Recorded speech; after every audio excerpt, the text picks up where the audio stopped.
Hace algunos meses se hablaba con razón de la resurrección de uno de los equipos más grandes de la historia, y es que luego de estar años desaparecidos del mapa, destacando más por lo malo que por lo bueno, el Milan, más de una década después, conseguía volver a ganar la Serie A. Pero hoy, con la reciente mala racha del equipo, que con lo mufa que soy debe haber terminado justo con la salida de este video, vengo a hablar sobre por qué, a pesar del histórico título, además de no tener la gestión de un equipo campeón, tiene un proyecto propenso a ser turbulento o poco estable deportivamente hablando. Este video va a estar dividido en 3 puntos clave. El primero, el efecto Zlatan. El segundo, el Scudetto y la incapacidad de la directiva. Y el tercero, los defectos de Pioli.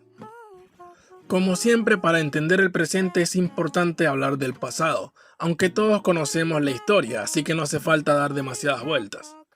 Luego de ganar su último Scudetto en el 2011, para el Milan empezaría un infierno del que tardarían mucho tiempo en salir, aunque en ese momento no lo sabían. Y es que a pesar del título, que ya en ese entonces era el primero luego de 7 años, el declive del Milan era deportivamente claro y marcado. Tenían una plantilla envejecida y una situación económica que no les permitía mantener a su figura.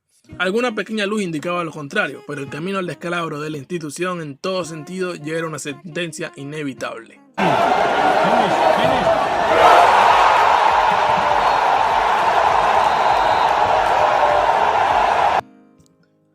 El Milan hacía cambios pero no iba hacia ninguna parte, se había convertido en una máquina de quemar a sus leyendas, pero ahora desde los banquillos, porque el Milan cambiaba de técnico más seguido que Neymar de peinado. Iban a 1 o 2 técnicos por año. Sidor, Inzaghi y Gattuso formaron parte de un circo que desde el inicio estaba destinado a fracasar, porque el problema del equipo no estaba solo en la capacidad del que lo dirigía, sino que se extendía por todas partes, desde la directiva hasta el campo. Era un Milan definitivamente mediocre. El equipo lombardo de vez en cuando reiniciaba su proyecto con compras relativamente ilusionantes, pero que si te parabas a pensarlo un segundo, no tenían ningún tipo de sentido. El pico de la comedia fue el Magnificent Seven, que sacó a relucir lo quebrada que estaba la afición con la situación del equipo. Y es que 7 jugadores normales despertaban la ilusión al nivel de cracks, y ya se hablaba del regreso del Gran Milan y de una fuerte candidatura al título italiano, che evidentemente fue otro gran paso in falso della storia recente. Ho scoperto oggi che non sono obbligato a parlare prima delle partite, o no? Contrattualmente. Parecía difícil para el Milan llegar más bajo, pero un par de temporadas y 0 clasificaciones a Champions después, parecía haber llegado a la temporada donde encontrarían el punto más bajo. Vergogna! Vergogna! Mi avete umiliato! 5-0! Pero, en una medida desesperada, hicieron una llamada al héroe del último Scudetto para un incómodo y riesgoso último baile. El mundo entero vio el regreso de Zlatan como algo poco lógico, y era normal, porque además de viejo, muy viejo, llegaba después de una rotura de ligamentos y un rato de vacaciones pagadas en la MLS. Pero el regreso de Ibra, más que el típico movimiento quema ídolos, se convirtió en un épico cambio de situación con un veterano como figura. Hablamos de un contexto con un Milan muerto, con más partidos perdidos que ganados, menos goles marcados que partidos disputados y un nivel de vergüenza imposible de calcular. Pero el sueco tenía un plan y había que dejarlo trabajar. Con el positivo golpe psicológico, más allá de devolverle la vida al equipo e incluso darle vida a algún muerto que nunca la había tenido, hizo desde su llegada que un equipo que prácticamente nunca en la temporada había tocado los puestos europeos terminara clasificando sin perder prácticamente nunca y siendo uno de los mejores de Italia.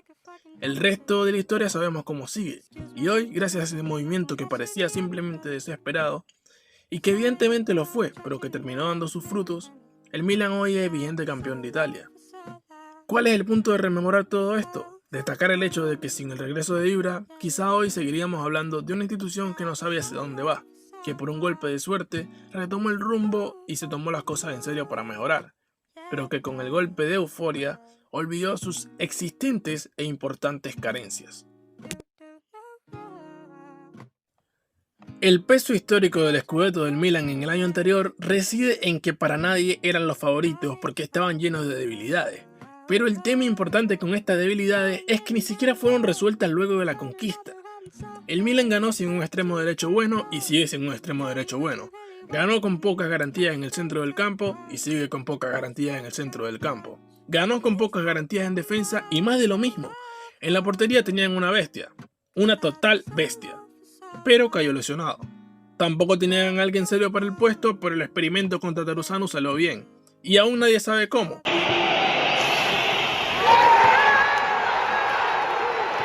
Pero en esta temporada quedó en evidencia que esa mística no te acompaña siempre y que normalmente no va a ser suficiente.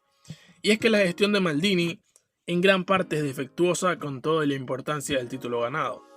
A pesar de tener una actualidad mucho más estable y moverse mejor de lo que era en la era oscura, lo cierto es que desde el punto de vista deportivo existen demasiados errores difíciles de ignorar.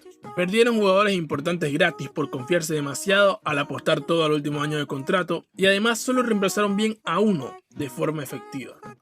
Carecen totalmente de plan B. Estuvieron medio verano detrás de Renato Sánchez y Botman para que al escaparse la decisión final fuera mantener a Gavia, que evidentemente no tiene el mismo nivel, y buscar a Bakayoko. No es como si ya hubieran probado de cerca que no funcionaba, ¿cierto?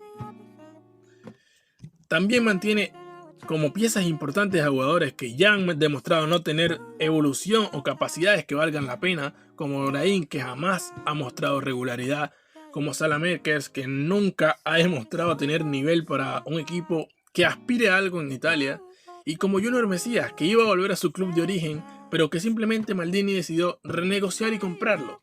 Como si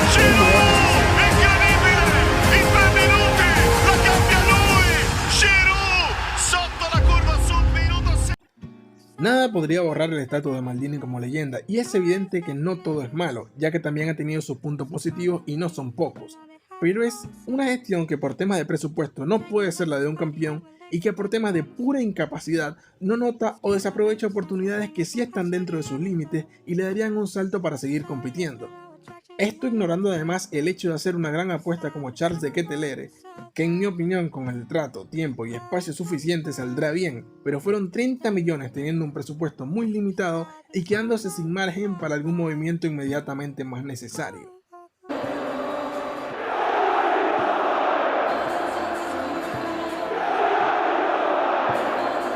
Pioli, siendo sincero, entre las cabezas del club me parece el menos culpable. Es un entrenador que siempre se ha sabido limitado. Ni había pisado la ciudad deportiva cuando todo el mundo ya lo quería fuera. Fuera de su paso por el Milan no tiene nada que lo respalde. Incluso con el rival de la ciudad tuvo recuerdos poco gratos.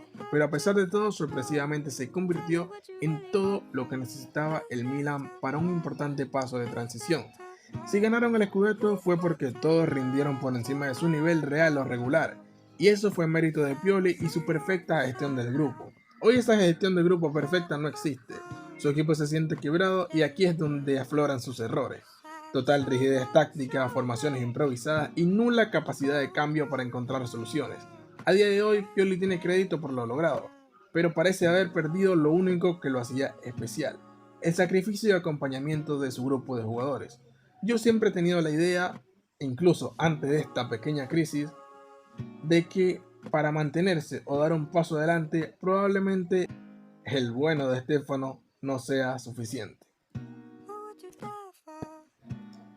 Este 2023 el Milan está atravesando un momento de total turbulencia desde el juego, pasando por la actitud y plasmada en los resultados.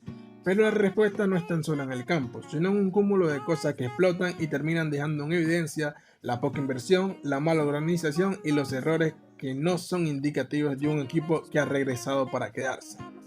A pesar de todo, el Milan tiene una base importante para retomar impulso, modificar y corregir a tiempo para no lamentarse y evitar confirmar el falso regreso de un grande. Es obvio que algunas cosas se me habrán escapado por comentar, ya que es difícil decir todo en 10 minutos. ¿Tú qué opinas?